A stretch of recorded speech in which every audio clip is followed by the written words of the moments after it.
So, what if I told you that your bank account and your body are in constant conversation with each other? And that when your body is stressed because you're thinking about your finances, research has shown that you have the same biological aging process as any other chronic illness. This is a real problem because now more than ever, we have people in our country living paycheck to paycheck. This has been increasing over time. And frankly, we have to do something about it to really help ourselves, both mentally and physically, to understand the risks that we have. Because when we're constantly worried about our finances, our body listens to that worrying. If we're running numbers in our head before we go to sleep, if we're wondering how we're going to get our bills paid by the end of the month, if you're feeling that you just don't know what to do and you feel exhausted the next morning, it's because a lot of this has to do with your body listening to your financial struggles. But here's the one thing that we can talk about. Aging is not just about the time that goes by. It's also about the stress that we are enduring. And unless we learn to do something that we can manage this stress with so that it resonates with you, that you can definitely help. Stay with me today and listen as I talk about how financial stress is aging your body and what can you do. The call to action is that we need to wake up because I'm going to be frank, our economics is not getting any easier. We keep hearing all of these things about the gas prices and oil and the potential for inflation or a possible similar economic breakdown like we had in 2008. We must do something to help ourselves because everyone who has a problem with finances by working diligently, even though they're doing everything we can, they still are falling short financially. And yet, we don't want to let that financial stress gets communicated to your body because there's nothing worse than becoming older than we are by our age. We have to realize that this constant problem will convert into physical problems, especially as you are older than 50. It becomes even a larger problem. Let's talk about it.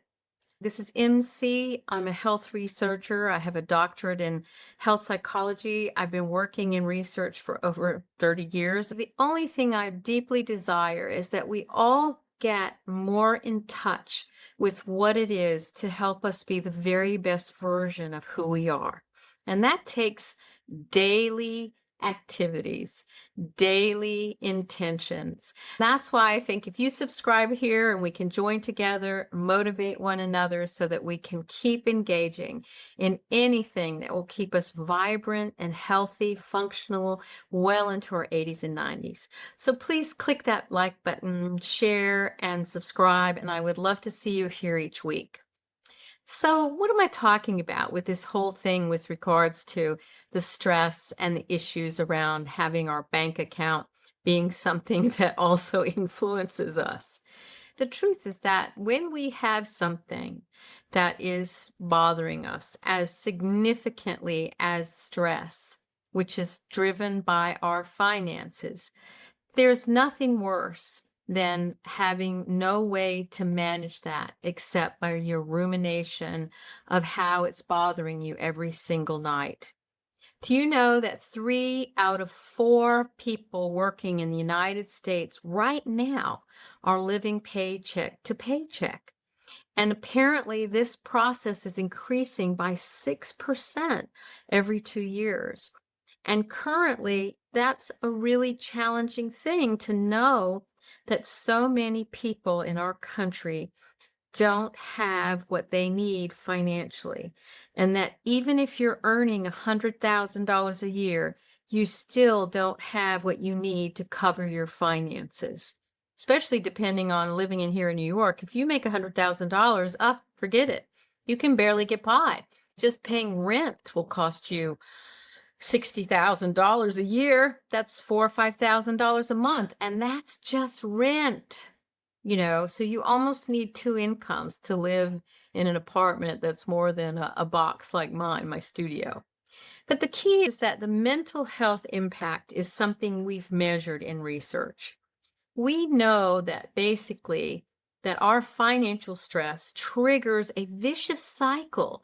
If we have debt that increases our feelings of anger, our shame, or our fear, or anxiety, or social kind of lack of connection because we can't go out, we can't afford it, or we feel depressed.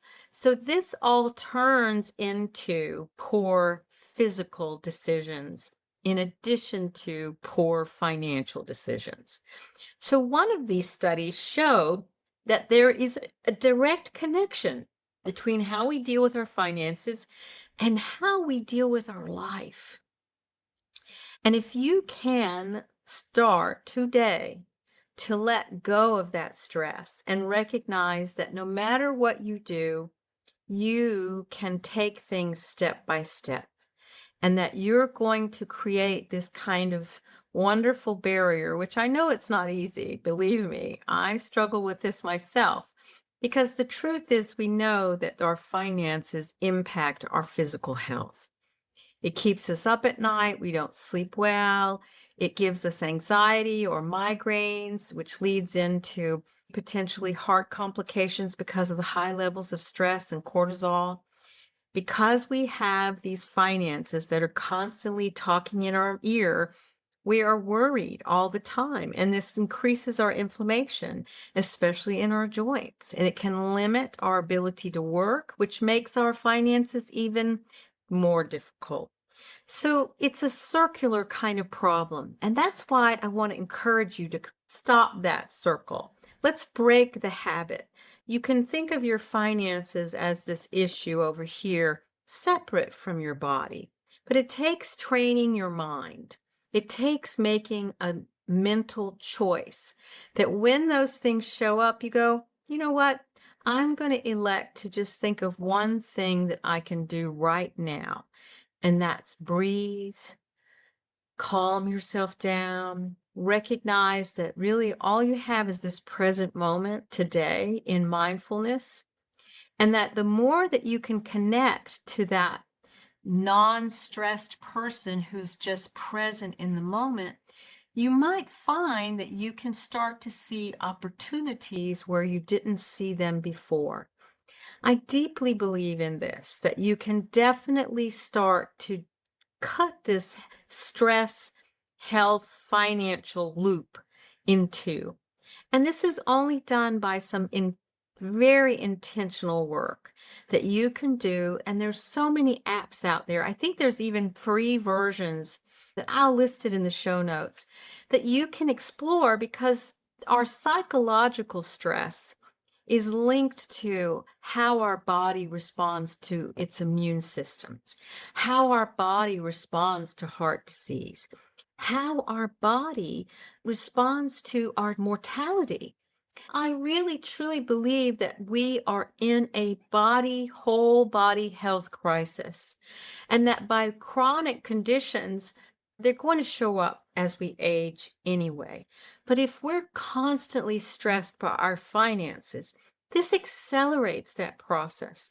This worsens our pain. It increases our anxiety. It does something to us both mentally and physically. And that's why I encourage you to adopt a mindfulness practice. In fact, all we need to know is that we can turn it off, because it is a vicious cycle. We can allow ourselves to just focus on one small thing that we can make a choice and recognize by making a different choice about how I'm going to feel about my finances, that there is opportunity. And this is not just positive thinking. This is truly some research that has shown that if you will speak aloud by taking a breath, letting it go and say, I accept the fact that the solutions I'm looking for financially are coming to me. That I know that ease is possible in my life, no matter what my finances look like. But you need to find a statement that you feel that you can believe in. If you're just saying things that are like pie in the sky, it's not going to help you. But if you really truly can see the relationship between when you start thinking about your finances and starting to feel that kind of increase in physical issues, take a breath. That's the moment to really give yourself an opportunity to either do a mindfulness practice, a simple breathing, like 5 minutes changes everything. If you will commit to 5 minutes of just breathing, and if you start having some chatter in your mind, just say, I let that go and I'm going to focus on my breath. And if it shows up again, just say, I let that go and I'm going to focus on my breath. Maybe you don't even do a whole 5 minutes. Maybe you do just one or two. It all counts because we really truly need to let that go, that our finances do not define how I'm going to feel in my body. I can choose how I want to feel in my body. And the more that you can cut that automatic response when you start to look at your financial issues, that you can begin to decrease your physical response so that you can sleep better, so that you can recognize that I can turn off the switch of how I'm thinking about my finances and how it makes me feel. You can choose how you wish to feel. And I think by being intentional and using mindfulness practices and meditation, a breathing practice, it's not going to start right away. But by consistently showing up every single time you're looking at your finances or you're thinking about the fact that you need to make your groceries stretch further, you need to make your money go further, you need to figure out which bill to pay first. Cut the cord of your finances between how you feel internally and managing what you need to do financially. And it means also letting go of complaining about our economics. I'm guilty of this. I got on the phone yesterday with a girlfriend of mine, and one of the first things we started talking about was how expensive our groceries are. But you know what? I'm going to start letting go of that. I'm not going to claim that anymore. I'm going to just allow myself to recognize, yes, I had to spend that much money, or did I have to spend that money? Is there a way that I can look at my groceries differently? Are there ways that I can make larger meals and break them up into portions so that I have meals throughout the week? I believe through intentional thinking and by being mindful that we can cut this loop that keeps us engaged in this stressful process as we think about our finances and how they really do impact us. And this because not only do they impact us from a feeling perspective, research has shown that adults age 70, 79 found that when they were under financial strain, when we looked at their inflammatory markers, they were increased. All of these things, which are predictors of mortality, were high.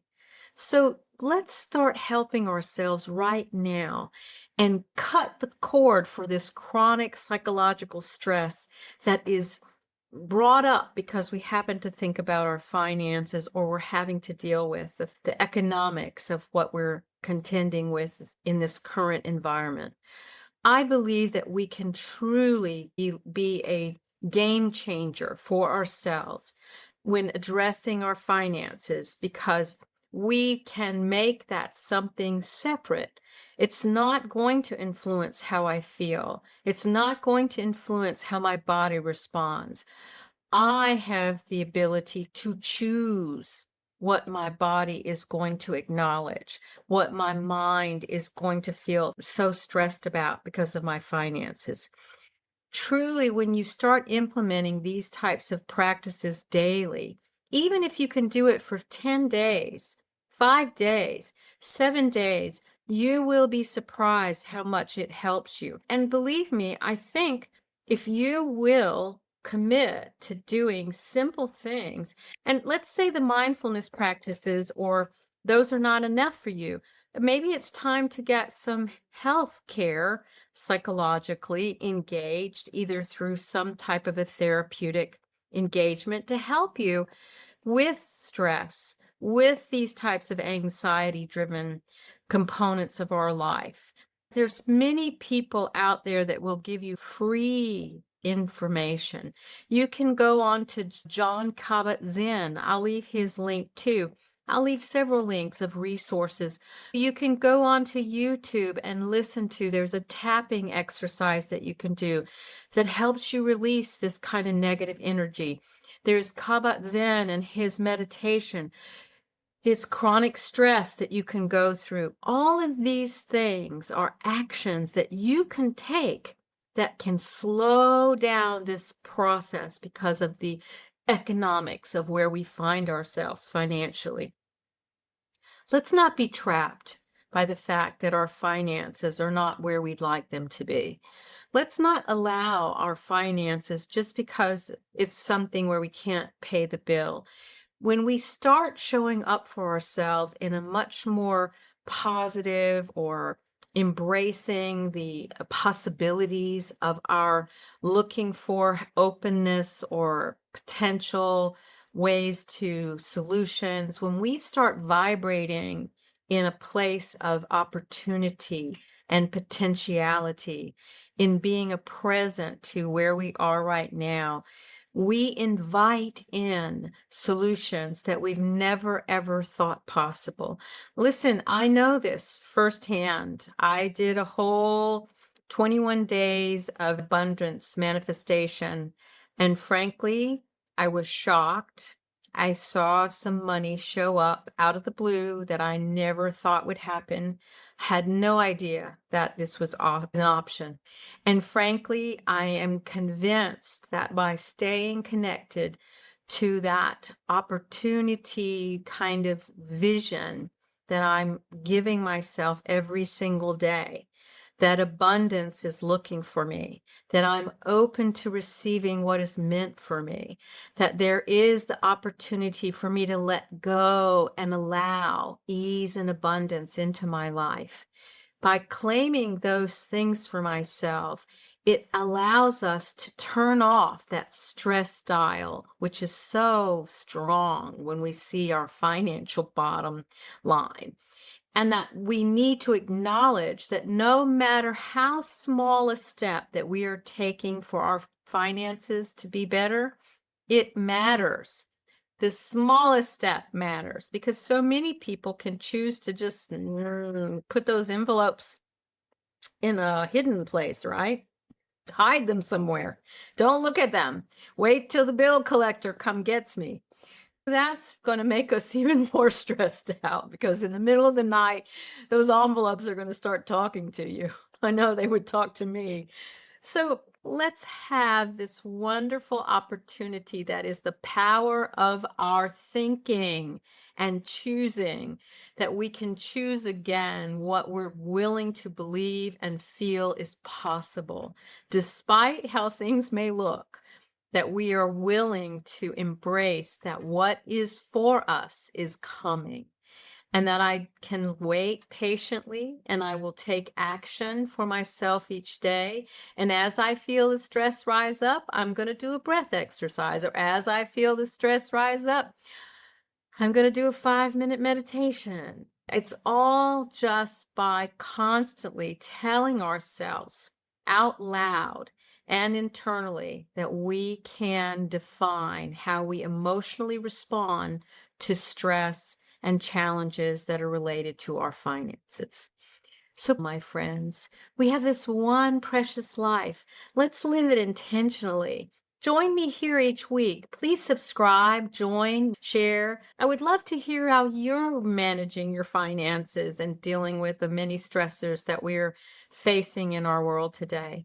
Are you doing something that you're finding so helpful? Tell me about it. I would love to hear and share with you, and perhaps have you come on and talk on the podcast what you're doing to make things better for you in your life. If you've never done these types of things, try them out for 5 to 7 days. See how it makes you sleep better. See how it makes you take action better. See how you can show up more for yourself by opening some of those envelopes of bills and calling a bill collector and say, will you take $10 a month? Because I think by facing and taking action, it helps us so much in managing our body's physical response, our emotional response, and we can keep ourselves separate so that we don't create this biological response that is so natural because we're worried about something and we're fretting. Let's let it go so that we can be the very best version of who we are well into our 80s and 90s. And that by addressing our finances every single day, even a little bit, just like we do with our body, even a little bit of movement is better than no movement. Even a little bit of drinking more water is better than no water. Even a little bit of eating fruits and vegetables is better than nothing. Any small change is of huge value to you and your body and your capability of being the best version of who you are right now. Be well, my friends. This is MC, and I'll see you next week. Bye-bye. So thank you so much for joining me at Healthy by George. I hope you found the information inspiring and that it encourages you on your wellness journey. Because remember, your body, your well-being are a most precious gift, and every tiny action taken daily can make a huge difference. I hope the information here is educational purposes and is not meant to replace your medical care. See your doctor and talk about what works for you. If you enjoyed today's content, don't forget to give it a thumbs up and subscribe to my channel. Your support means the world to me, and it helps me continuing creating content that inspires and empowers you to live your best life. Goodbye for now, and join me again at the next Healthy by George.